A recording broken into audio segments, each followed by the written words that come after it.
Salam, nama budaya Salam Kebajikan. Salam budaya, lestari budayaku. Salam sahabat museum, museum di hati. Baik, mungkin ada beberapa bapak ibu yang belum mengetahui tentang salam budaya dan juga salam sahabat museum ya. Nanti ketika saya memberikan salam budaya, nanti dijawab lestari budaya. Ketika nanti saya menyebutkan salam sahabat museum, jawab museum. Baik, kita ulang ya. Salam budaya, lestari budaya. Salam sahabat museum, saya ucapkan selamat datang kepada yang kami hormati Kepala Museum Negeri Sonobudoyo atau yang mewakili Ibu Wismarini selaku Kepala Seksi Bimbingan Informasi dan Preparasi. Yang kami hormati Ibu Erlina Hidayati Sumardi selaku Kepala Dinas DP3 AP2 DIY. Yang kami hormati Bapak Daud Aristandirjo selaku Dosen Departemen Arkeologi FIB UGM. Yang kami hormati Ibu Astrid Resa selaku Periset Luas Indonesia, serta tamu undangan yang berbahagia yang tidak dapat saya sebutkan satu persatu. Selamat pagi dan selamat datang di Museum Negeri Sonobudoyo Yogyakarta dalam acara Seminar Peran Perempuan dari Masa ke Masa. Dan bersama ini pada tanggal 1 Juli lalu kita merayakan Hari Lahir Pancasila, di mana Pancasila sebagai dasar negara, ideologi negeri dan pandangan hidup bangsa yang digali dan ditetapkan oleh pendiri bangsa merupakan suatu anugerah dari Tuhan Yang Maha Esa untuk bangsa Indonesia. Di dalam Pancasila inilah yang menjadi pelopor keadilan sosial yang amat jelas perempuan dan laki-laki harus mendapatkan manfaat keadilan dari sisi ekonomi, pendidikan, kesehatan, dan lain-lain. Sehingga memperjuangkan sila-sila dan butir-butir Pancasila adalah bentuk terbaik dasar kita berbangsa, agar Pancasila tidak jatuh sekedar sila-sila tanpa makna dan minus pengalaman. Maka kita semualah yang harus menjaga dan ikut mewujudkan keluhuran maupun kesaktiannya. Selanjutnya perkenalkan saya Susana Stella yang akan memandu acara pada hari ini, dan perkenalkan saya membacakan susunan acara pada pagi hari ini. Yang pertama, salam pembuka, menyanyikan lagu Kebangsaan Indonesia Raya. Sambutan Kepala Seksi Bimbingan Informasi dan Preparasi. Materi pertama, perempuan dan kekerasan gender. Materi kedua, penanggulangan isu-isu wanita pada hari ini. Materi ketiga, menengok ulang perempuan dan pola matrilineal pada periode prasejarah dan tradisi berkelanjutan. Pembagian souvenir untuk 6 pertanyaan terpilih dan juga penutup. Untuk kelancaran acara, marilah kita awali dengan doa sesuai dengan iman dan kepercayaan kita masing-masing. Berdoa dimulai.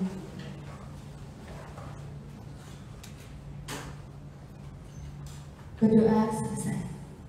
Selanjutnya menyanyikan lagu Kebangsaan Indonesia Raya, dinyanyikan oleh seluruh peserta yang akan dipimpin oleh Saudari Ercita. Peserta dimohon untuk berdiri.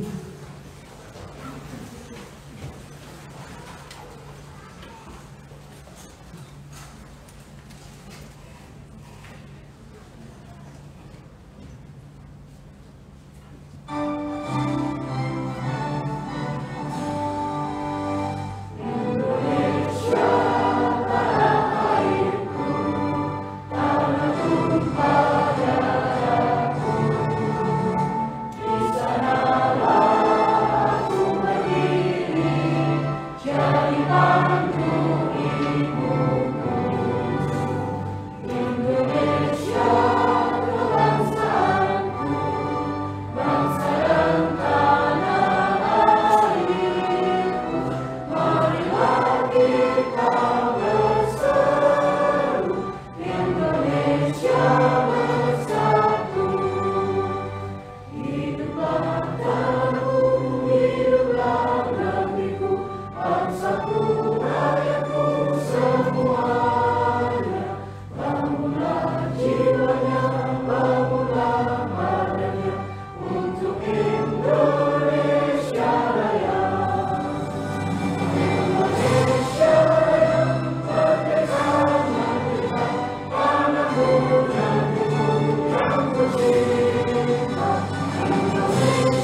Dan juga diperkenankan untuk narasumber Ibu Astri, Bapak Daud, dan juga Ibu Erina untuk maju ke depan. Sumonggo.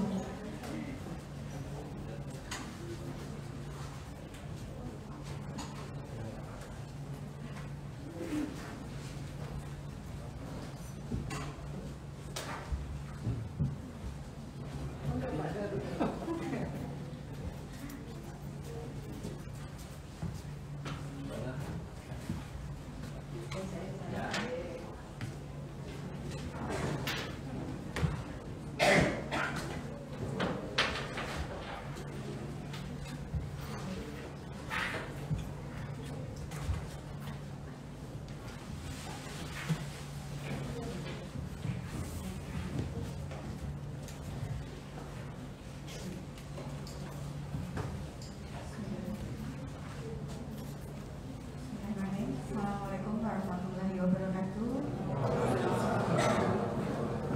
Salam sehat, salam sejahtera untuk kita semua.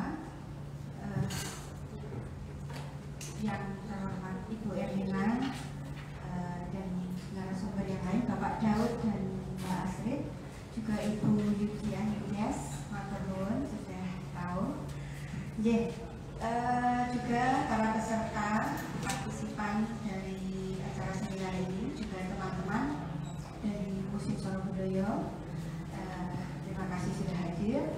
Sebelumnya memamerkan Bapak Kepala Museum karena bersamaan dengan pembekalan pensiun itu, jadi tidak bisa di tengah kita bersama-sama di sini.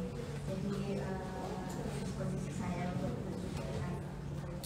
Alhamdulillah, bersyukur salam kita panjatkan hadirat Allah Subhanahu Wa Taala, Tuhan Yang Maha Esa. Hari ini kita sama-sama dalam keadaan sehat, cepat, bisa hadir dalam keadaan sehat, tidak kurang satu apapun. Alhamdulillah. Bapak Ibu yang saya hormati, seperti kita ketahui bersama, acara seminar ini dengan tema peran perempuan dari masa ke masa ini merupakan acara pendukung dari kegiatan pameran temporer Abinaya Karya 2023 yang sekarang sedang berlangsung hingga tanggal 28 Juli nanti. Memang Museum Sorobudoyo ini dalam setahun terdapat 2 kali pameran temporer, pameran Abinaya dan juga Annual Museum Exhibition atau yang kita kenal dengan AMEK. Nanti AMEK di akhir tahun akan diselenggarakan. Nah, di dalam kegiatan tersebut tentu saja di dalamnya terdapat bermacam kegiatan acara pendukung ya, salah satunya seminar ini. Juga nanti teman-teman, Bapak Ibu semua yang hadir ini, saya ingatkan juga dimulai tanggal 24 sampai 28 Juli nanti juga kita ada acara pendukung lainnya, yaitu Festival Equal Week, di mana di situ nanti akan banyak kegiatan workshop, seminar dan lainnya. Nanti jangan lupa untuk update di website dan media sosial kami. Jadi Bapak Ibu, selain karena memang ini untuk acara ini untuk mempromosikan pameran, juga ini bentuk dari respon kita dalam menghadapi banyak sekali kasus-kasus tentang perempuan yang nanti akan diulas, dibahas oleh Bapak Ibu yang luar biasa, yang tentu sudah tidak sabar kita tunggu nanti materinya. Harapannya nanti dapat bermanfaat dan bisa menginspirasi kita semua dan mendapatkan satu benang merah dalam menyikapi dan menghadapi perubahan zaman ini dengan sesuai dengan peran kita masing-masing. Terakhir, saya ucapkan terima kasih sekali lagi kepada narasumber yang telah meluangkan waktunya. Tentu saja kesibukannya luar biasa, Bapak Ibu narasumber yang bersama kita ini di depan. Tapi tapi masih kesal meluangkan waktu dan membagi ilmunya untuk kita semua. Terima kasih sekali. Juga untuk teman-teman, Bapak Ibu, ini luar biasa, Bu pesertanya ternyata ada Bapak Mas-mas juga gitu. Saya pikir kemarin hanya kaum perempuan gitu ya, luar biasa. Oke. Terakhir itu terima kasih dan selamat mengikuti. Semoga lancar semua dan dapat bermanfaat. Terima kasih atas perhatiannya. Mohon maaf atas segala kurangnya. Saya tutup. Assalamualaikum warahmatullahi wabarakatuh.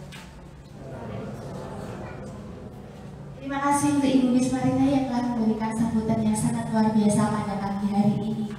Kemudian, mohon.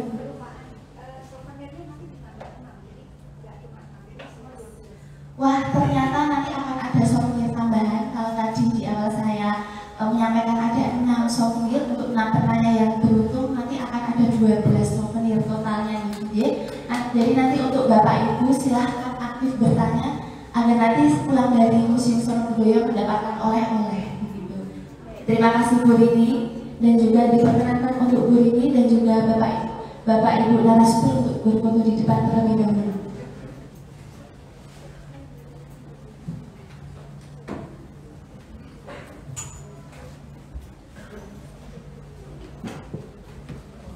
Yang tengah ini Pak.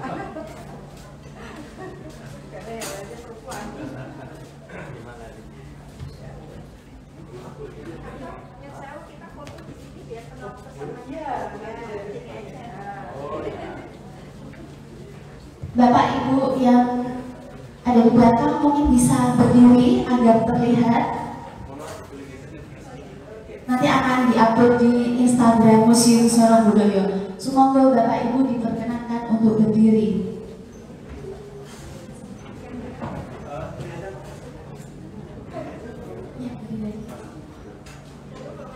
Monggo Bapak Ibu, Mas Mbak.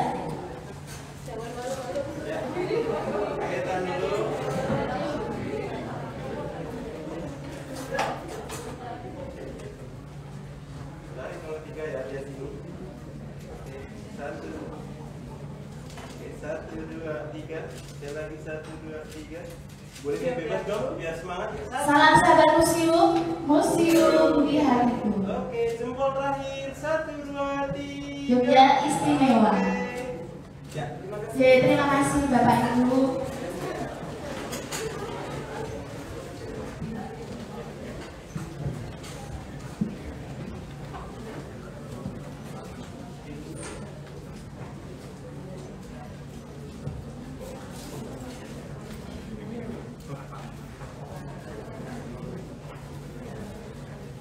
Baik, selanjutnya memasuki acara ini yaitu pemaparan materi. Akan ada 3 materi yang dipaparkan oleh narasumber yang telah hadir di sini. Pemaparan materi akan dimoderatori oleh Mbak Tia Santi Kusumodewati, dan berikut saya akan membacakan CV Mbak Tias. Nama Tia Santi Kusumodewati, saat ini menjabat sebagai staf ahli Puro Mangkunegaran, bidang pengelolaan koleksi museum, pengelolaan konten lampau.id, dan saat ini menetap di Surakarta. Selanjutnya, riwayat pendidikan, menempuh Master Etudes Asiatique et Universitas di Perancis, mengambil spesialis epigrafi Jawa Kuno dan Suri Asia Tenggara, S1 Departemen Arkeologi UGM tahun 2014 hingga 2019, mengambil spesialisasi epigrafi Jawa Kuno, pengalaman profesional di bidang kegiatan kepenulisan, Jurnal Bakti Budaya FIB UGM tahun 2018, di bidang penelitian proyek penulisan tokoh sejarah Bantul tahun 2019, bidang kegiatan seni Jogja sebagai humas dan pengelola konten tahun 2018 hingga 2019, dan tentunya masih banyak sekali prestasi dari Mbak Kies yang sangat membanggakan ini. Baik, mari kita memasuki pemaparan materi pertama yang sudah kita nanti-nantikan ya, perempuan dan kekerasan gender, yang akan disampaikan oleh Ibu Dian Astik Wijaya selaku periset Ruas Indonesia. Materi pertama berlangsung sekitar 45 menit, sudah termasuk sesi diskusi dan juga tanya jawab. Kepada Ibu Dian Astriwidya dipersilakan dan waktu saya serahkan kepada moderator Sumonggo. Mari kita beri tepuk tangan yang meriah.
Selamat pagi hadirin sekalian, Bapak Ibu. Terima kasih telah hadir di seminar hari ini.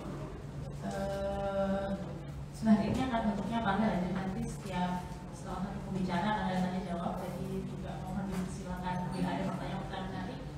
Toh tadi juga dari pihak museum karena sudah menyiapkan 12 menit. Nah, monggo Bapak Ibu sekalian nanti menanyakan, ada unek-unek juga boleh share di sesi tanya jawab.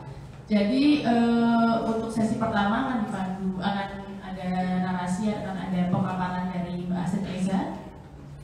Judulnya nanti tatapan kolonial atas imaji perempuan Jawa dan Bali. Nah, mungkin sebelumnya saya akan sedikit membacakan riwayat atas pekerjaannya Mbak Astrid. Mbak Astrid adalah peneliti dari sekarang sedang aktif di RUAS, Ruangan Studi Sejarah Perempuan. RUAS adalah berbagai jaringan peneliti, pekerja studi dan aktivis yang berkomitmen pada kerja-kerja produksi dan distribusi narasi sejarah perempuan yang berperspektif feminis kritis. RUAS mencita-citakan ruang pertemuan praktik dan gagasan yang aman dari bentuk diskriminasi gender.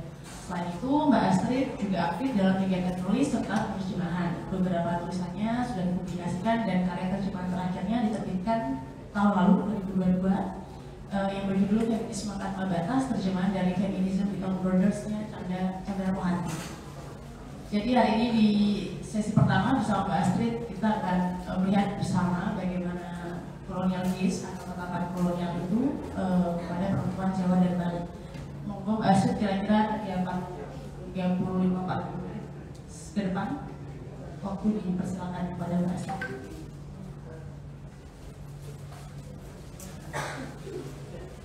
Selamat pagi, salam sejahtera. Hari ini tadi kami koreksi sedikit ya. Hari ini sebenarnya saya akan membicarakan perihal tatapan kolonial atas imaji perempuan Jawa dan Bali. Kami di RUAS yang didirikan pada tahun 2020 di Yogyakarta untuk menjawab kebutuhan pengarsipan data sejarah perempuan dan juga khususnya penulisan sejarah yang berperspektif perempuan. Karena selama ini penulisan sejarah nasional kita sangat berpusat, sangat androsentris dan berpusat pada laki-laki. Kami di RUAS mencoba menciptakan ruang untuk membicarakan sejarah perempuan dan hari ini kita akan berangkat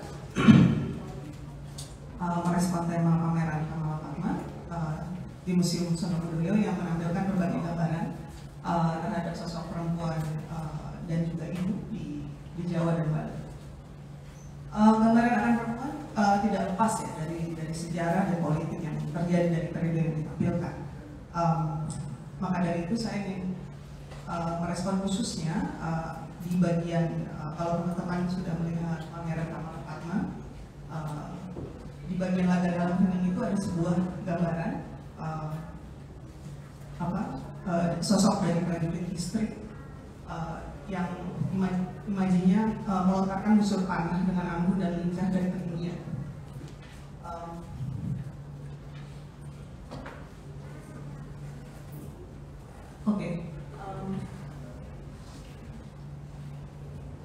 Jadi gambaran prajurit perempuan Jawa ini muncul di abad 18 dan 19. Dan dalam deskripsinya tentang mereka itu bisa kita temukan dalam teks-teks terutama yang ditulis oleh Peter Carey ya, perempuan-perempuan perkasa di Jawa 18 dan 19. Itu ada cerita tentang kegagalan dan kehebatan mereka yang membuat Gubernur Jenderal Herman Willem Daendels berdecak kagum karena mereka bisa menggunakan salvo sambil menunggang kuda dengan tangkas, menggunakan bayonet dengan sangat baik, dan juga menggunakan busur panah dengan sangat precision. Mereka tidak saja ahli dalam militer, namun juga mereka sangat huruf dan juga ahli sastra. Cerita tentang prajurit perempuan Jawa ini juga bisa kita baca dalam catatan harian mereka yang dibahas oleh Akuma di prajurit perempuan Jawa. Sayangnya, secara imaji, secara visual hanya bisa kita temukan jejaknya dalam sketsa yang dibuat di sebelah kiri ini.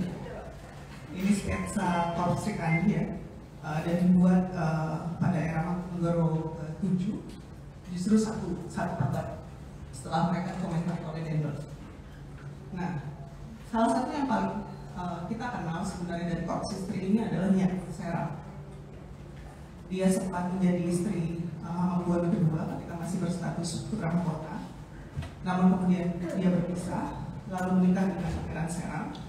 Lalu dalam usianya yang sudah sepuh, di usia 73 tahun, dia diangkat menjadi penasehat Pangeran Diponegoro dan berperan aktif dalam Perang Jawa. Nah, sebelah kanan ini juga sebuah imaji lukisan tentang Nyai Serap, jadi nggak ada fotonya, nggak ada lukisannya. Ini justru dilukis oleh Anyol Subroto dari Gerakan Seni Rupa Baru, justru di tahun 1976, nyaris 150 tahun setelah beliau meninggal. Nah, dari dua tampilan imaji ini kita bisa melihat bahwa imajinasi mengenai perempuan Jawa di abad 18-19 ini sulit sekali untuk kita bayangkan. Kita hanya mendengar kehebatan mereka, membaca kehebatan. Nah, jadi ketika terutama teknologi fotografi masuk gitu ya, kita bisa melihat perubahannya, bagaimana kita akan mulai masuk ke dalam satu imaji kolonial tadi. Di abad 19 kita bisa mulai melihat pengaruh kolonial. Ini di sebelah kanan ada lukisan Sultan Hamengkubuwono IV. Teman-teman juga bisa melihat ini ya, dari pakaian mereka yang dari pakaian beliau yang sangat ke barat, sangat Eropa, dengan sosok yang nyaris mirip dengan Napoleon, dan juga beliau dalam catatan-catatannya dikenal lebih menyukai berpakaian ala Eropa dibandingkan memakai baju tradisional Jawa. Lalu di tengah ini difoto oleh fotografer pribumi pertama ASEAN Cepas di 1885 adalah foto Hamengkubuwono VII, dan juga putrinya Ratu Madurna, koleksi Tropen Museum. Teman-teman bisa melihat di sini imajinasi ningrat yang sebenarnya dibangun dari imajinasi kolonial itu sendiri ya, dengan seragam yang sangat Eropa. Jadi kita bisa lihat pengaruh ini di kehidupan kita.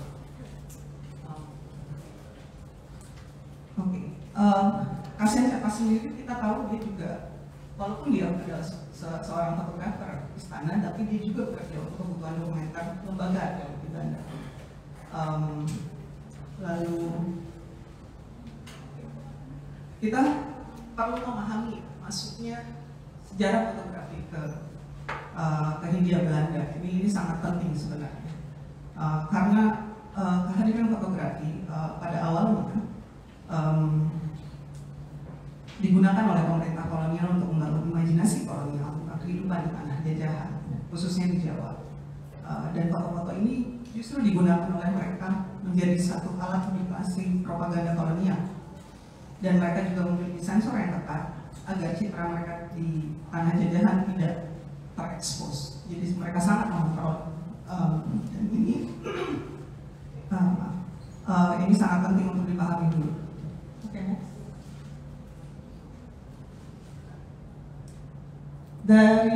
Dari konstruksi foto-foto studio ini kita bisa melihat semua foto-foto studio itu dimiliki oleh orang Eropa dengan fotografer juga orang Eropa.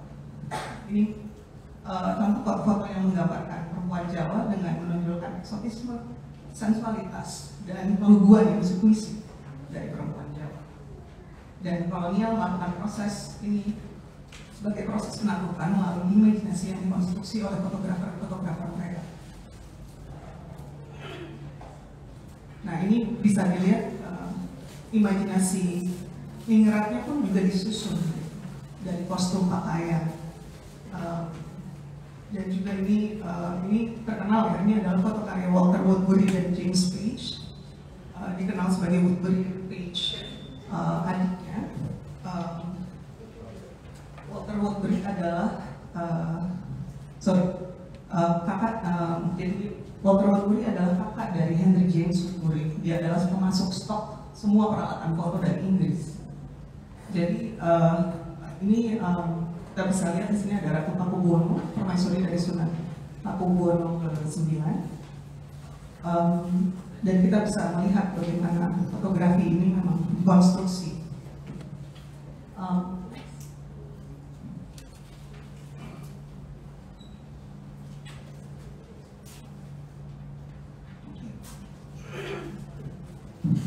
Kalau tadi dari kalangan ningrat, ini di kalangan orang biasa. Jadi kita juga bisa melihat ya, settingan, imajinasi, kepolosan, kemurnian yang coba ditampilkan oleh kolonial. Sangat jauh dari apa yang sebenarnya juga kita pahami gitu. Tentang perempuan Jawa itu memang mengambil imajinasi ini.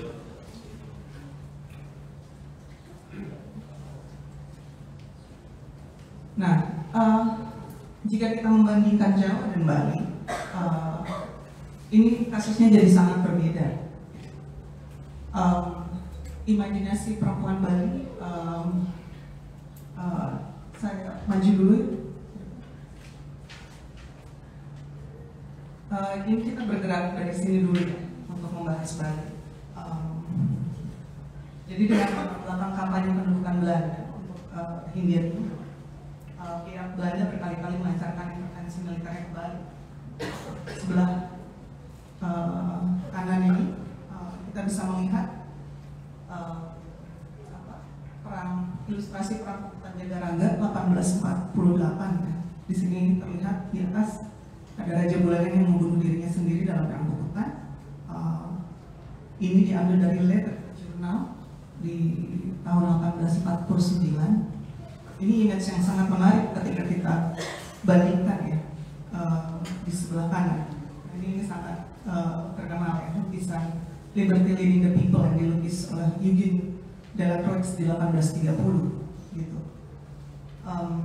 Jadi memang karena kritik perang Kukutan sebenarnya dikritik cukup keras di Eropa dan Prancis, dan dengan semangat revolusi Prancis menunjukkan satu solidaritasnya dengan menghadirkan ilustrasi ini juga dalam Letter Journal, sehingga perang Kukutan yang digambarkan di sebelah kanan memiliki napas visual yang mirip dengan heroisme rakyat Prancis. Nah, yang menarik dengan kemunculan ini jarang sekali dibahas ya. Ini ada sosok Ida Dewa Agung istrikanya. Jadi selepas penaklukan Jagaraga, sebenarnya Belanda juga berperang di Kelungkung. Dan menariknya mereka Kelungkung berhasil mengusir pasukan Belanda ya. Jadi Ida Dewa Agung ini adalah seorang ratu kerajaan Kelungkung yang memimpin kerajaannya dari 1814 sampai 1850. Dia yang menyusun strategi perang melawan Belanda dan bahkan berhasil membunuh Mayor Jenderal Michel. Dia juga terkenal sebagai seorang sastrawan dan pembuat kidung-kidung dan seni mata kawin pada masa itu berkembang dengan sangat besar. Lagi-lagi kita tidak punya imajinasi tentang dia sama sekali kecuali dalam patung. Ini ada di satu perempatan di daerah Kelungkung. Juga saya mendapatkan satu buku, ini ilustrasi saja tentang perang Samba. Ada sosok dia yang kita bayangkan, tapi ini cukup awal ya dari terbitan Balai Pustaka. Oke.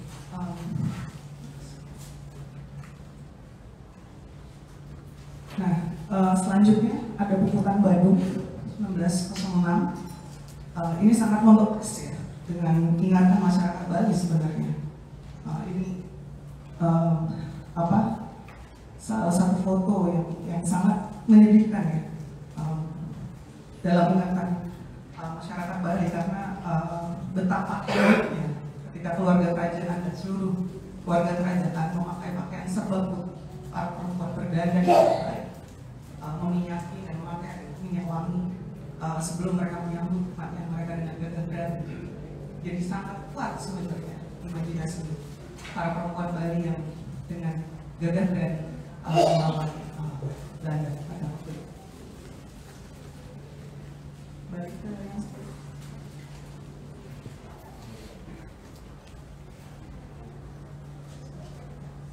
Oke, nah dari cerita-cerita Puputan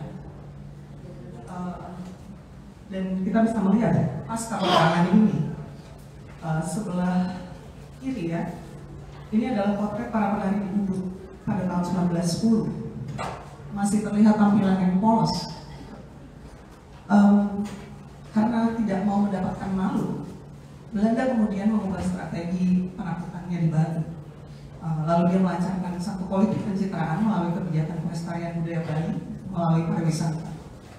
Lalu Bali menjadi museum hidup ya, kebudayaan Hindu Jawa yang terlihat belum tersentuh oleh modernitas. Kita bisa melihat perkembangan kemudian di foto yang tengah ini perempuan Bali di tahun 1925 dari koleksi KITLP. KITLP sendiri menarik ya teman-teman untuk saya ingatkan bahwa dia didirikan dan bentuk dokumentasi fotografinya itu memang sengaja menjadi memang didesain untuk menjadi bentuk dokumen arsip kolonial. Itu yang harus jadi catatan juga untuk kita lebih kritis. Nah, kita bisa lihat lagi di sebelah kanan di 1928 dia semakin ini foto Andre Roosevelt, dia semakin didandani gitu, semakin dibuat lebih menarik gitu. Ini bisa kita lihat dari foto-foto perempuan Bali dari masa-masa. Nah, akhirnya mereka memang ada satu kepentingan yang sedang berlangsung di sini dalam prosesnya.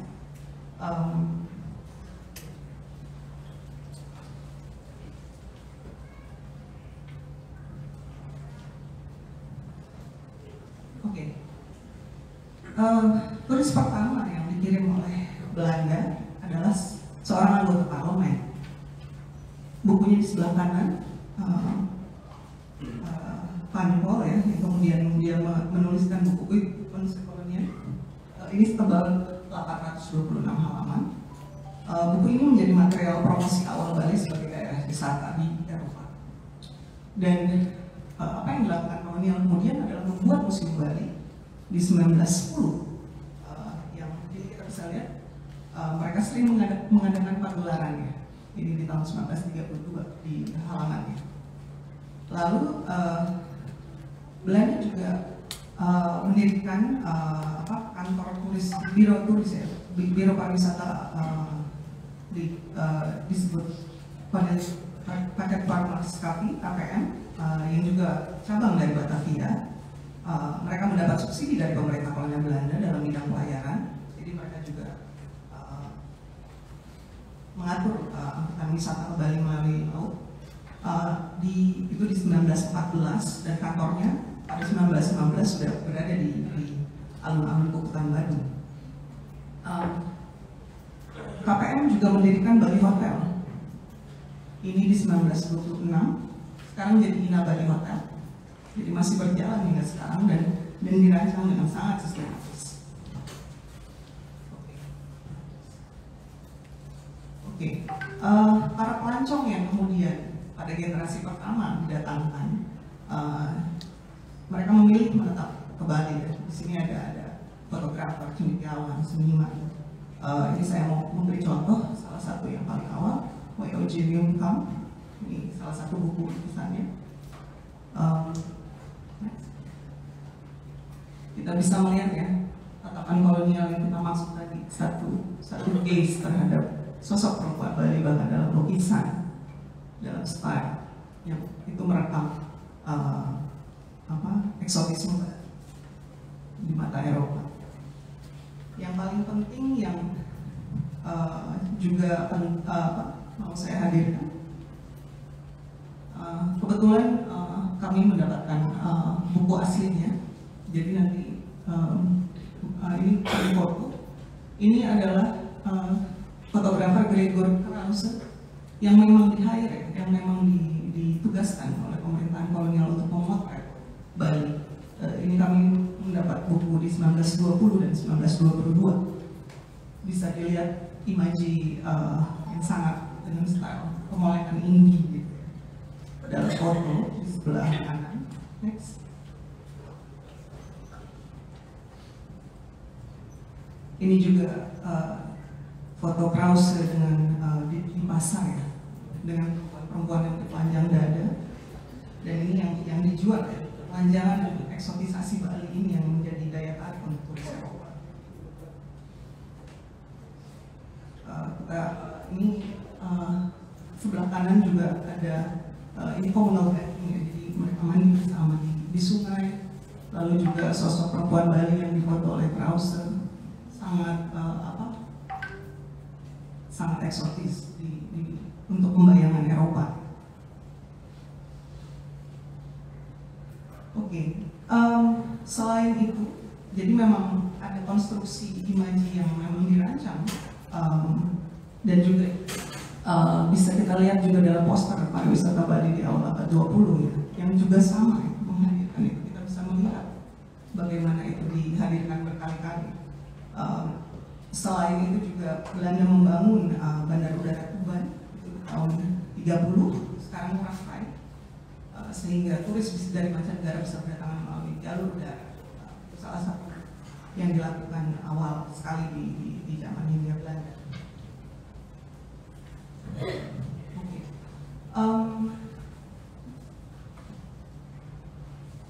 Nah, ini imajinasi yang sangat menjadi satu fokus ya, tatapan kolonial yang menghadirkan pandangan yang sangat eksotis, kemudian terutama di periode 20-30, dan inilah yang ditampilkan dan dijual di Eropa.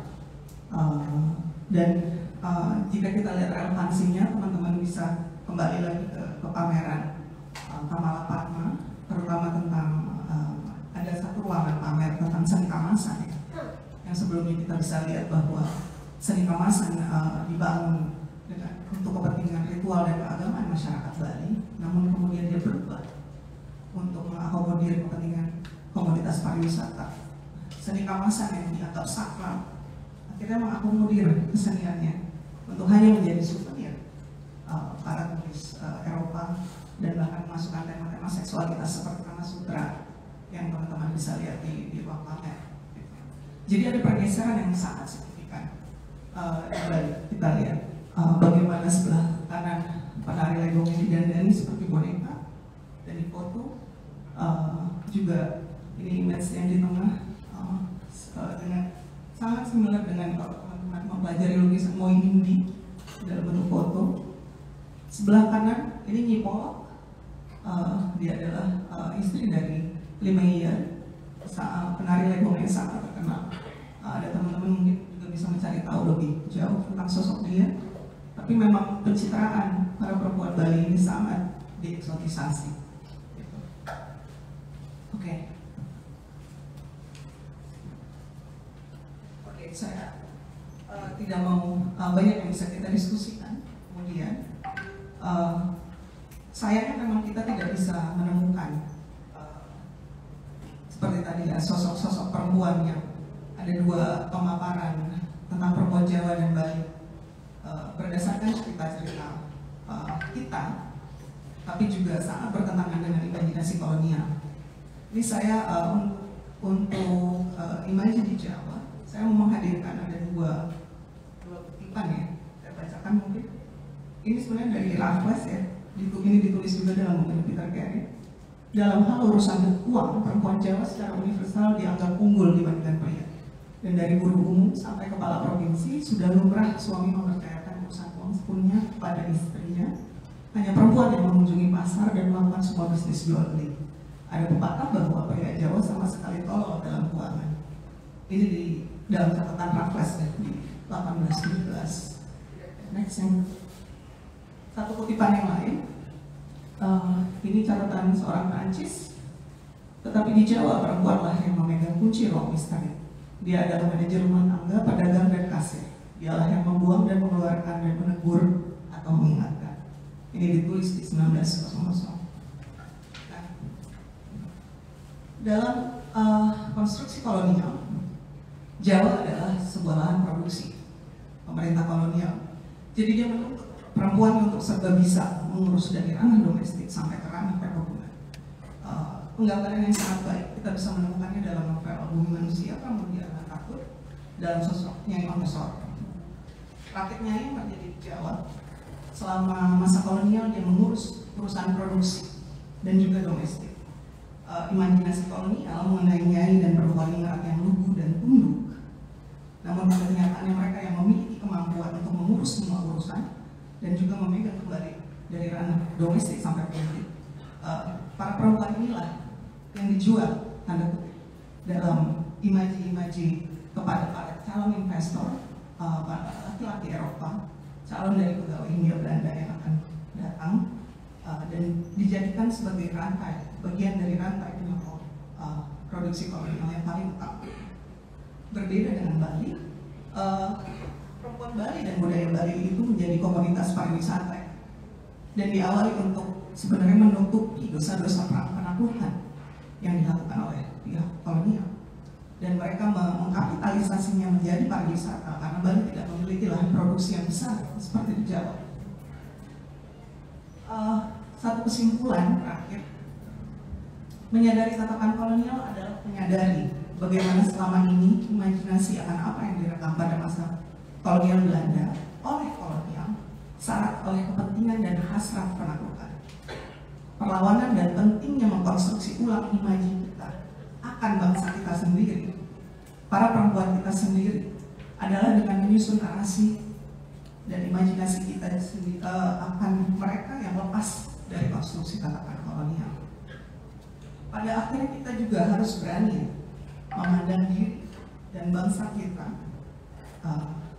kita sendiri dengan berani, jujur dan lepas dari semua olesan kolonial.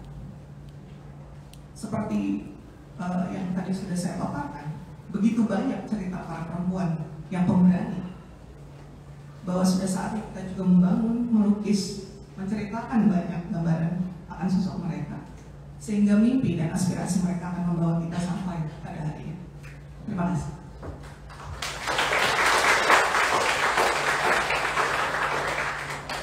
Terima kasih Mbak Astrid. Banyak agak gelap ya. Mungkin bisa tolong dinyalakan supaya kelihatan ya di depan. Terima kasih Mbak. Oke. Nah sebenarnya presentasinya Mbak Astrid saya juga jadi malah catat banyak pertanyaan. Tapi mungkin dilempar dulu kepada teman-teman yang sudah hadir di sini.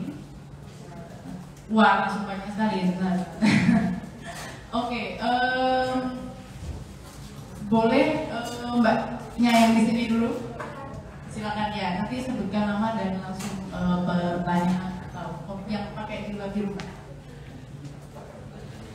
Terima kasih. Halo, terima kasih kesempatannya. Nama saya Rizka. Saya ingin bertanya terutama tentang potret perempuan Jawa bangsawan di masa Hamengkubuwono ke-7 itu kan disebutkan bahwa Mbaknya tadi membahas tentang catatan kolonial base ya, dari catatan kolonial. Nah, apakah foto yang disampaikan itu merupakan catatan kolonial terhadap perempuan bangsawan atau merupakan etiket atau tata cara keraton yang ditetapkan pada perempuan bangsawan itu ketika dia keluar dari tembok istana. Jadi kita mungkin pada saat itu ada rasa kecurigaan atau was-was juga dari pihak istana, sehingga mereka punya aturan yang ketat terhadap perempuan-perempuan ini ketika dia keluar dari tembok istana bertemu dengan pihak mungkin Belanda ya pada saat itu atau masyarakat. Perbedaan antara etiket yang ada di istana dan kolonial gaze di perempuan bangsawan Jawa itu seperti apa? Terima kasih sebelumnya. Ini kita langsung jawab langsung dulu. Oke, terima kasih Mbak Rizka. Lanjut ke pertanyaan kedua, mungkin Mas yang di belakang dulu, nanti baru ke sisi sini. Monggo Mas yang jaga bareng.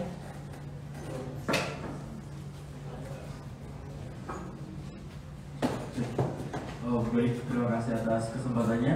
Saya Sarwai Duardana ingin bertanya, mungkin lebih ke reflektif dari masa-masa kini, dari yang disampaikan tadi bahwa ada maksud-maksud dibalik dari pengaturan-pengaturan citra itu.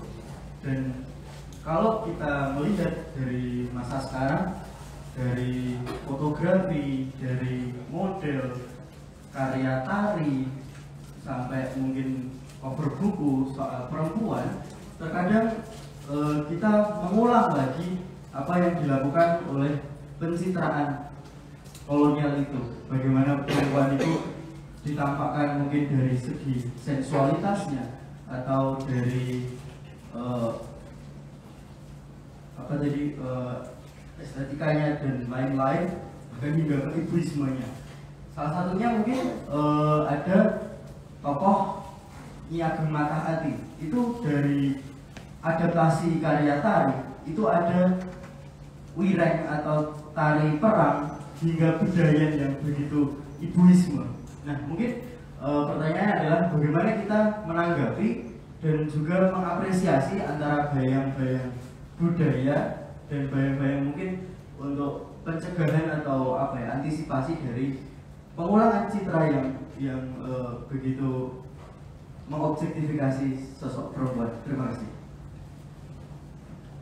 Oke, terima kasih Mas Edi Wardana. Oke, satu lagi mungkin ya, bisa kita jawab nanti kalau ada kalinya maupun Mas yang jaket merah di sini.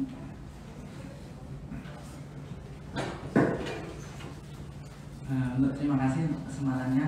Perkenalan, nama saya Fisnan. Yang misalnya mungkin ini masalah Jawa dan Bali itu mungkin ada perbedaannya. Salah satunya mungkin dari makam, cara makamnya mungkin di sana dibakar, di sini dikubur. Apakah suku itu sangat mempengaruhi dengan karakter wanita itu? Bagaimana sebesar apakah suku itu mempengaruhi karakter seorang wanita? Kemudian adanya koloni tersebut mungkin ada baik atau buruk sih sebenarnya. Mungkin baik buruknya apa di adanya koloni di Indonesia itu bagi penduduk Indonesia sendiri ya. Mungkin terima kasih khususnya untuk wanita ya. Terima kasih ya. Baik, terima kasih Mas Wisna. Monggo Mbak Astrid dijawab. Tadi sudah yang pertama soal etiket ya. Kali kan mungkin dulu studio, tapi tadi belum menjelaskan juga sekalian fotonya di mana. Apakah studio foto itu didatangkan ke dalam tembok keraton atau bangsawan harus keluar? Jadi ada serangkaian tata cara gitu ya. Monggo silakan jawab. Oke, saya menjawab dulu Mbak Rizka ya tadi. Ya khususnya untuk sebenarnya foto yang Habib Ruji dan anaknya Agung Maduretno itu kemungkinan kemungkinan dari periode Kasihan Skepas. Jadi memang ada kita bisa balik presentasi.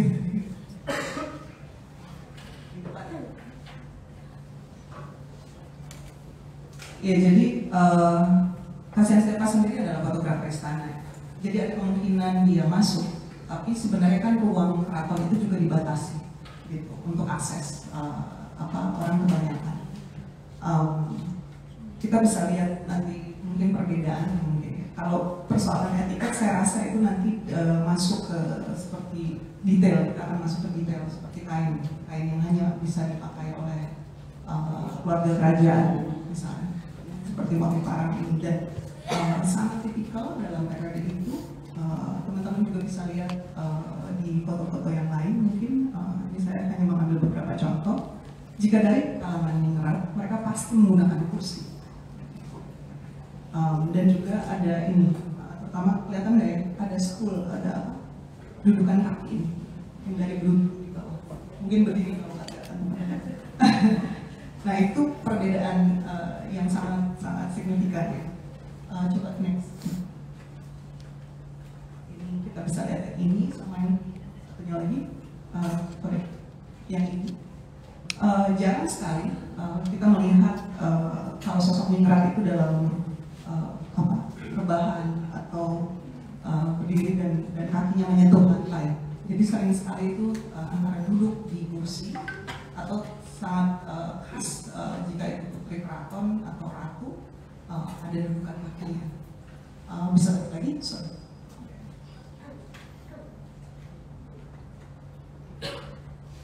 Makasih Mbak. Teman-teman juga bisa lihat properti yang digunakan sangat berbeda untuk menunjukkan kelas. Jadi kalau soal etiket tadi, keraton memiliki fasilitasnya sendiri. Sedangkan kalau misalnya untuk golongan kebanyakan rakyat biasa, mereka datang ke studio foto tadi. Gitu. Ya mungkin memang harus kita mungkin ini juga PR bersama ya, meriset lebih jauh soal sejarah fotografi dengan lebih detail. Juga ketika kita, ya pasti teman-teman di Instagram mengkonsumsi banyak arsip foto lawas yang sudah bertebaran di mana-mana. Teman-teman nanti bisa melakukan semacam studi sendiri juga untuk melihat perbedaan yang signifikan ini sebenarnya. Gitu. Nah, tapi yang juga harus disadari, saya nggak terlalu banyak masuk sih ke ada satu, mungkin ini juga PR bersama lagi, fashion ya, soal lifestyle dan fashion di keraton. Kenapa di periode ini terutama fotografi masuk, pakaian Jawa itu berubah. Yang saya sering kali juga bertanya-tanya, bludru ini kan panas sebenarnya untuk tropis gitu. Dan kita juga menyadari bahwa stylish penata busana keraton itu juga didatangkan dari Eropa. Ini yang kita juga harus kritis melihat soal pakaian. Terutama kita bisa lihat di HB4 sampai HB7, hampir semua atributnya sangat Eropa. Dan juga Victorian ya. Kalau kita lihat dari kerahnya, kerah dari Ratu Madoretna, teman-teman bisa, karena ini juga di foto di era Victorian, khususnya abad 19 yang mempengaruhi Eropa secara keseluruhan. Sedangkan kita bisa lihat di kalangan rakyat biasa hanya menutup sampai dada. Itu juga bisa menjadi satu catatan. Cukup jelas Mbak?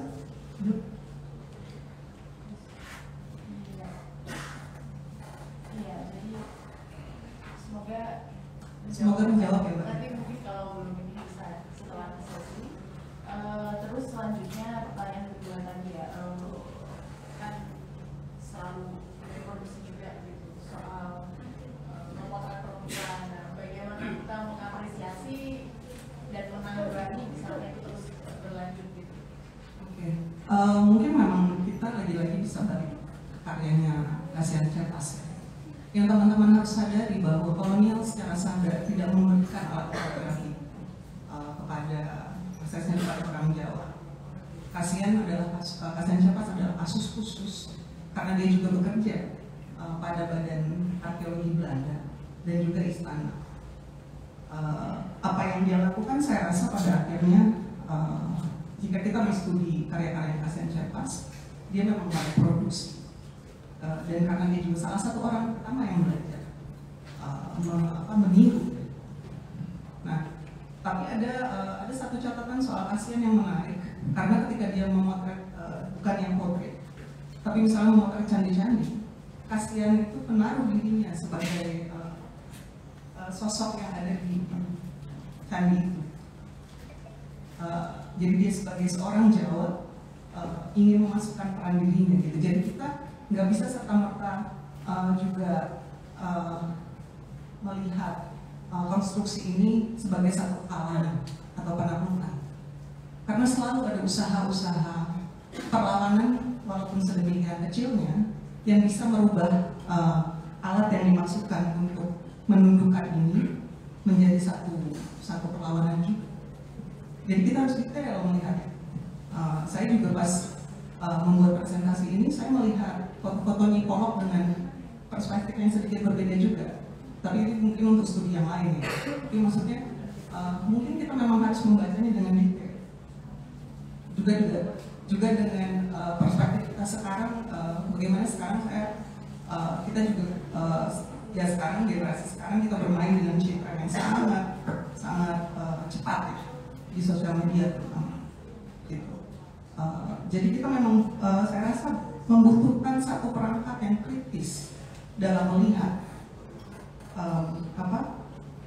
jadi kita juga menyadari bahwa dan kita kan sekarang aksesnya terbuka untuk mempelajari dari fotografi, dari cara memandang dan kesadaran itu dulu yang perlu saya rasa kita tanamkan gitu dalam diri kita sendiri.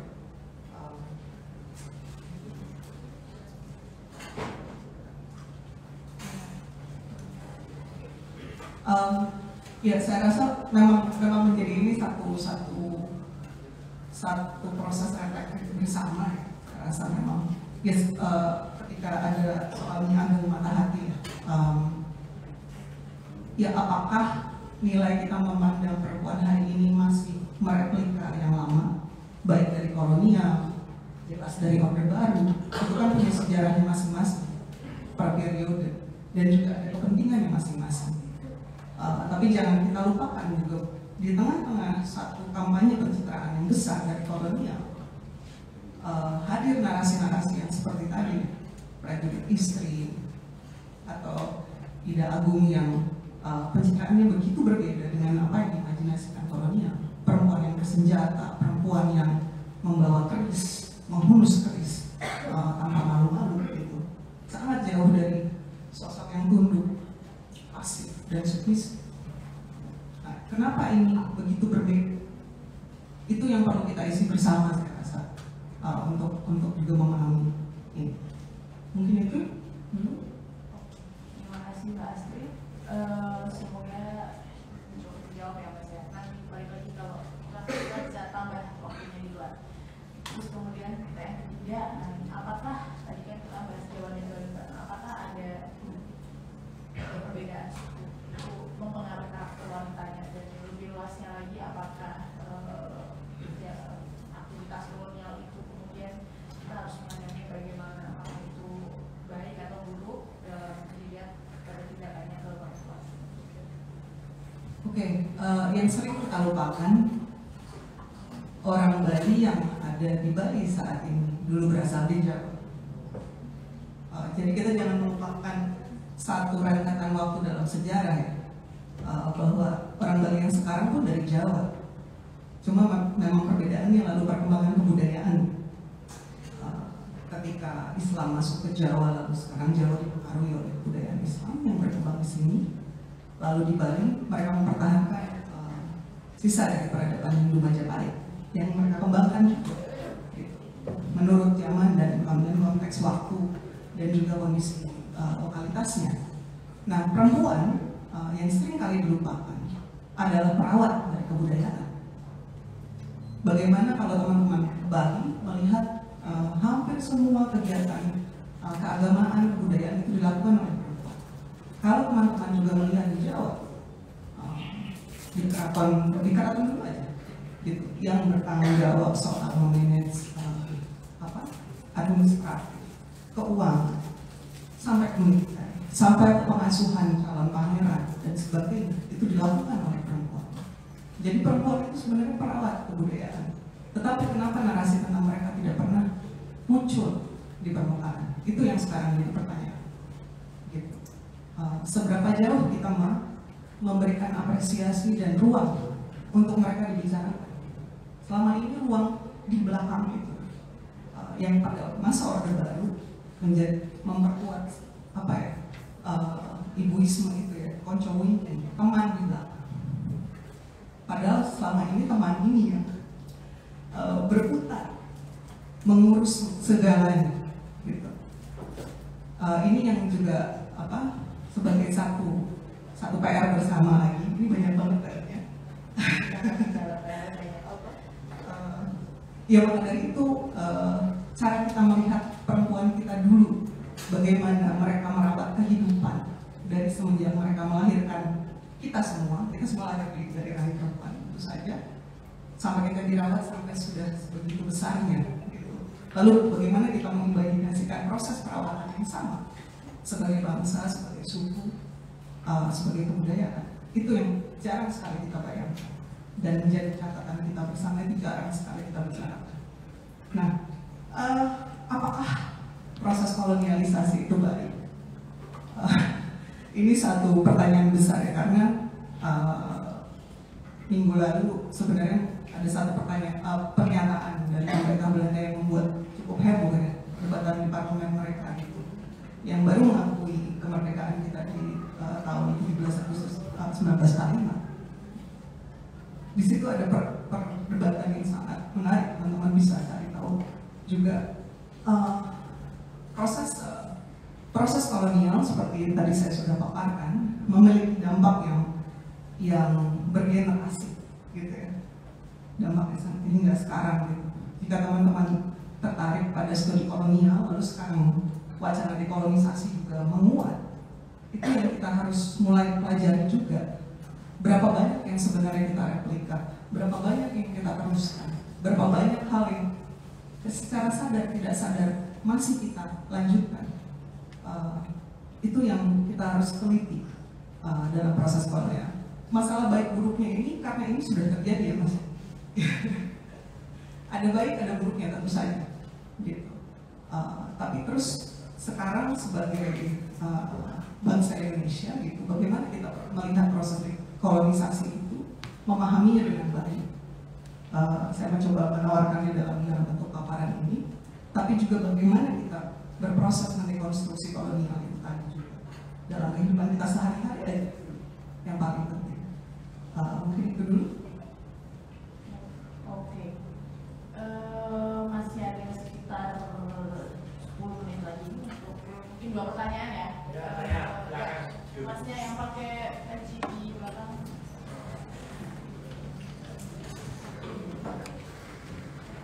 Selamat siang, nama Lukman, mohon izin.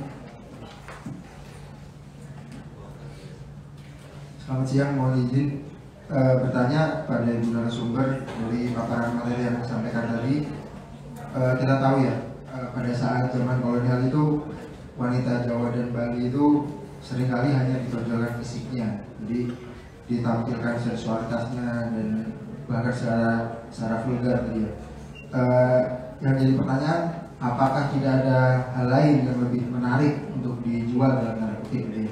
Seperti mungkin intelektualitasnya atau moralitasnya dari perempuan Jawa dan Bali tersebut. Terima kasih Bu. Terima kasih Mas Lukman. Terus pertanyaan kedua, Masnya jaket di depan. Jaket jauhan. Assalamualaikum warahmatullahi wabarakatuh. Perkenalkan, nama saya Nabil dari UIN Sunan Kalijaga. Menarik sekali yang tadi yang disampaikan oleh Mbak Astrid, tapi ada suatu hal yang masih mengganjal, khususnya terkait foto-foto yang ada di depan. Sebenarnya tadi sudah disinggung bahwa sejak abad 19 dan mulai masuknya pengaruh Eropa, ada unsur-unsur Eropa yang masuk dalam gaya berbusana para kalangan pria di Jawa khususnya. Dan meskipun tadi juga sempat disebutkan bahwa di kalangan perempuan juga ada pengaruh Eropa, termasuk tadi gaya Victoria yang bergerak. Tapi jika kita melihatnya sejak abad Hamengkubuwono keempat dan masa-masa setelahnya, jarang sekali atau bahkan mungkin sama sekali tidak pernah sosok perempuan priai ditampilkan dalam busana Eropa. Sebaliknya, kalangan pria selain tentunya tetap mempertahankan pakaian-pakaian tradisional mereka juga kerap-kali ditampilkan dalam busana Eropa dengan segala pernak-perniknya yang penuh dan yang menunjukkan kegagahan mereka. Sebenarnya lewat dua potret ini, yang satu kalangan pria diperkenankan dan bahkan boleh mengadopsi pakaian-pakaian bergaya Eropa, dan yang perempuan justru tetap mempertahankan aspek tradisionalnya. Apa sebenarnya yang dalam kacamata kolonial ingin disampaikan ke publik dunia ataupun publik di Belanda? Apakah seperti yang tadi disampaikan bahwa ini memang berkaitan erat bahwa perempuan adalah sosok pelindung kebudayaan tradisional yang tidak tersentuh oleh modernitas, atau jangan-jangan ini untuk menunjukkan sebuah citra bahwa bagi Belanda para pria, kalangan pria laki-laki yang kebetulan adalah orang-orang yang memegang jabatan politis di keraton-keraton Jawa adalah orang-orang yang menerima modernitas dan mereka adalah mitra yang pantas untuk dipertahankan dalam sistem kolonialisme mereka. Mungkin itu saja. Terima kasih. Assalamualaikum warahmatullahi wabarakatuh. Terima kasih Mas Nafur. Nabil, maaf. Satu lagi nih tadi mbaknya yang di belakang, silakan Mbak berjubaknya. Terima kasih atas waktunya. Mohon maaf saya duduk ya Bu. Ya. Yang ingin saya tanyakan adalah yang tadi dipaparkan itu apa namanya sensualitas perempuan Jawa dan Bali untuk menarik investor di luar negeri ya. Apakah kemudian boleh kita menyebut itu sebagai sebuah eksploitasi, mungkin eksploitasi kaum perempuan pada saat masa kolonial itu? Itu yang pertama. Kemudian yang kedua saya ingin tanyakan adalah mengenai gender ya Bu. Bagaimana pendapat atau tanggapan narasumber mengenai beragam munculnya banyak sekali gender-gender baru? Apakah itu akan mengancam kaum perempuan? Kemudian akan biasanya sebuah kelompok itu kan mempertahankan diri atau kalau bisa memperbanyak gitu ya. Nah, apakah dengan munculnya gender-gender baru itu akan mengancam kelangsungan kaum perempuan? Itu saja, terima kasih. Oh, saya lupa. Nama saya Nani, Bu. Terima kasih Mbak Nani dari Gunung Kidul. Terima kasih. Siap Mbak Nani dari Gunung Kidul.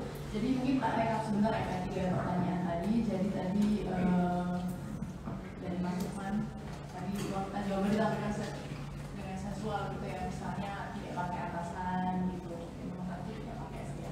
Jadi pertanyaannya apa tidak ada hal yang lain yang dijual gitu, intelektualitasnya, moralitasnya gitu ya, meskipun pada akhirnya kata kerja dijual tadi ya. Terus kemudian dari Mas Nabil, misalnya tadi laki-laki bisa menggunakan ada versatilitas ya, yang menggunakan gaya ala Eropa, tapi buat waktu masih bisa menggunakan dengan nuansa tradisional, sementara perempuan selalu digambarkan misalnya selalu ada nuansa tradisional tapi tidak perlu Eropa gitu. Meskipun tadi ada perannya gaya ini, gaya itu. Terus kemudian yang ketiga tadi dari Mbak Nani, apakah itu bisa disebut eksploitasi perempuan kala itu?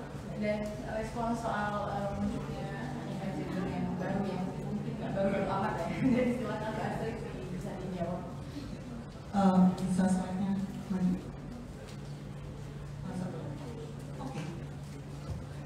Oke, saya menjawab Mas Lukman dulu ya, soal perempuan Jawa dan Bali ya. Kita perlu catat ya, saya rasa. Ya tadi ya, apa tidak ada hal lain yang dijual? yang menarik ya dari catatan Peter Carey misalnya.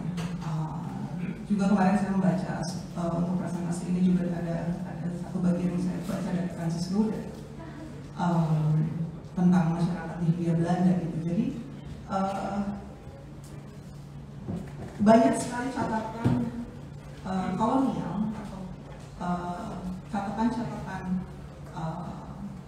terutama ya dari laki-laki Eropa, mau dia seorang pejabat atau pelancong atau intelektual yang datang ke Hindia Belanda, itu sebenarnya mencatat kekuatan perempuan di Nusantara ya. Dan itu banyak sekali catatannya sebenarnya. Kita bisa lihat dari Ratu Syariatudina di Aceh, atau dari catatan Portugis mengenai Ratu Kalinyama. Banyak sekali sosok-sosok itu sebenarnya. Dan sebenarnya itu menjadi catatan yang menakutkan untuk Eropa. Jelas itu tidak bisa dijual. Karena kalau enggak, tidak ada yang mau datang ke sini berhadapan dengan perempuan-perempuan yang galak gitu ya, yang akan melawan, yang tidak tunduk sebenarnya. Tapi catatan itu terserak ada di mana-mana. Kami di luas juga sedang mengumpulkan itu satu persatu dari sekian periode. Gitu. Nah, yang kita harus pahami sebenarnya juga mungkin pemahaman dulu ya soal kolonialisme, eksploitasi kapital dan industri perkebunan sampai sekarang mungkin pabrik. Itu kita perlu membekali diri kita dengan pengetahuan itu dulu. Jadi kenapa mereka menjual itu? Kenapa mereka ya jelas untuk citra yang tunduk. Karena memang sebenarnya perempuan Nusantara memiliki intelijensia yang lain. Kalau kita bicara globalisasi saat ini, Nusantara sudah mengalami itu jauh di abad sebelum kedatangan bangsa-bangsa Barat. Yang menguasai bandar pelabuhan adalah perempuan, yang menguasai perdagangan adalah perempuan. Kalau kita bicara moralitas, saya akan masuk ke Mas Nabil juga ya. Kenapa perempuan kita digambarkan seperti tadi gitu ya? Soal busana kan, ini masalah cara pandang. Sebenarnya di Asia atau di Nusantara, cara kita memandang perempuan kita mungkin nanti ini bisa menjelaskan ya nanti bagaimana sebenarnya asal dari kebudayaan kita itu banyak nilai-nilai yang sebenarnya sangat menghormati perempuan. Dan cara kita memandang tubuh pun berbeda ya dengan Eropa. Ingat bahwa di abad 19 ini nilai-nilai Victorian itu sangat kaku. Melihat perempuan bertelanjang dada itu sangat luar biasa vulgar bagi mereka. Nah ini sekarang kita cek lagi. Kita perempuan Nusantara yang dulu tidak punya persoalan itu, saya rasa. Mereka tidak, kita punya nilai yang berbeda di Asia. Soal seksualitas, soal sensualitas. Ada hal yang sangat berbeda. Maka dari itu, kita sangat membutuhkan mempelajari sejarah dengan kritis. Itu di titik ini. Sensualitas dan salah atau benar, vulgar atau tidak, ini milik siapa? Kalau ini masih juga milik kolonial, berarti kan kita melihat perempuan kita masih dalam kacamata mereka. Wah ini perempuan tidak bermoral, ini perilaku yang binatang, ini perilaku yang primitif. Apakah kita melihat diri kita sendiri seperti itu? Sekarang yang menjadi pertanyaan sebenarnya di situ. Gitu. Kita tidak melihat itu sebagai satu kekuatan. Gitu. Nah, kalau kita lihat imajinasi, saya balik ke pertanyaan Mas Nabil, kenapa sih yang laki-laki terutama ningratnya mereka sangat Eropa? Ada kepentingan politik yang sangat jelas di situ. Karena mereka ingin dilihat setara dengan raja-raja Eropa, jelas. Tapi saya juga tergelitik, apakah perempuan ningrat itu setunduk itu?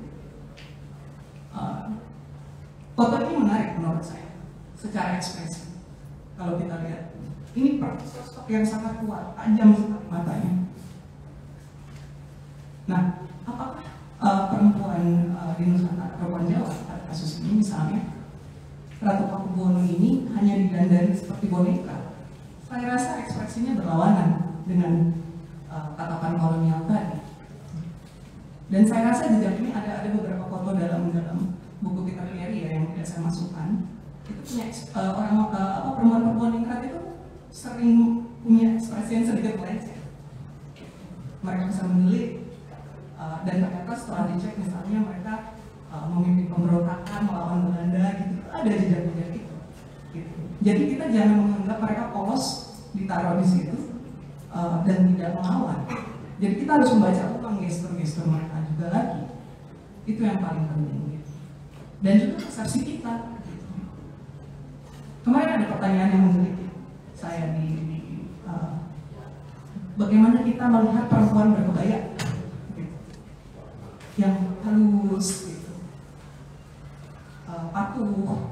Nah, ini saya rasa satu konstruksi yang masih berpijak pada kolonial. Karena seharusnya kita juga tidak melihat perempuan dari tampilan saja. Gitu. Banyak sekali perempuan-perempuan yang memiliki karakter yang sangat unik, tangguh dan berani, berpakaian kebaya, tapi mereka tidak harus tunduk. Itu sudah menjadi satu konstruksi lagi. Gitu. Itu yang kita harus teliti melihat ini. Oke, ada satu catatan lagi tadi soal eksploitasi ya. Yang menarik di bukunya Frances Goda, ada satu perdebatan waktu itu di Volkskrant ya. Jadi ketika jadi kan pada awalnya kedatangan para pegawai Hindia Belanda, orang-orang Eropa, mereka tidak datang dengan perempuan Belanda. Lalu pada arus kemudian yang gelombang berikutnya perempuan-perempuan Belanda datang. Dan perempuan laki-laki Belanda sebelumnya yang memeliharanya dan sebagainya, akhirnya ada satu perbenturan moralitas ya. Ini kita bicara era Victorian tadi, nilai dari era Victorian tadi. Dan ada satu perdebatan di Volkskrant yang menarik waktu itu adalah membiarkan perempuan pribumi untuk bekerja di perkebunan sampai malam dan bebas melakukan kerja-kerja gitu. Yang kalau orang Belanda tidak akan membiarkan istrinya keluar malam. Sedangkan sebenarnya perempuan ya di Jawa memiliki kebebasan itu, bekerja, mengatur rumah tangganya, mencari nafkah, itu jauh lebih terbuka. Dan itu sampai jadi perdebatan di Volkskrant tentang kenapa moralitas perempuan lokal itu tidak sangat berbeda dengan kebijakan mereka sendiri. Jadi itu juga satu catatan. Nah, jadi dan kolonial ini kan memiliki standar ganda ya. Kalau untuk keuntungan profit mereka akan membiarkan perempuan melampaui batas-batas moralitas mereka. Nah, jadi ada perbedaan nilai yang sangat signifikan di sini di dunia koloni. Oke, terakhir saya menjawab soal gender aja ya. Kalau sekarang kita melihat perkembangan LGBTQ+, sebenarnya itu bukan sesuatu yang baru. Catatan di Bugis tentang keberagaman ekspresi gender, ya, pilihan gender itu di Asia Tenggara khususnya. Di Jawa mungkin teman-teman bisa membaca secara centini ya soal berbagai macam eksplorasi seksual yang melampaui hanya perempuan dan laki-laki. Gitu. Kita punya nilai yang berbeda. Mungkin tidak seperti definisi apa yang disebut sekarang oleh Barat LGBTQ+. Tapi kita punya definisi sendiri tentang seksualitas kita. Itu kita baca dulu, saya rasa sebelum kita menjudge ya, sebelum kita menghakimi pilihan seksualitas seseorang saat ini. Karena di Asia Tenggara jejak seksualitasnya sangat berbeda dan lebih cair. Itu selalu ada.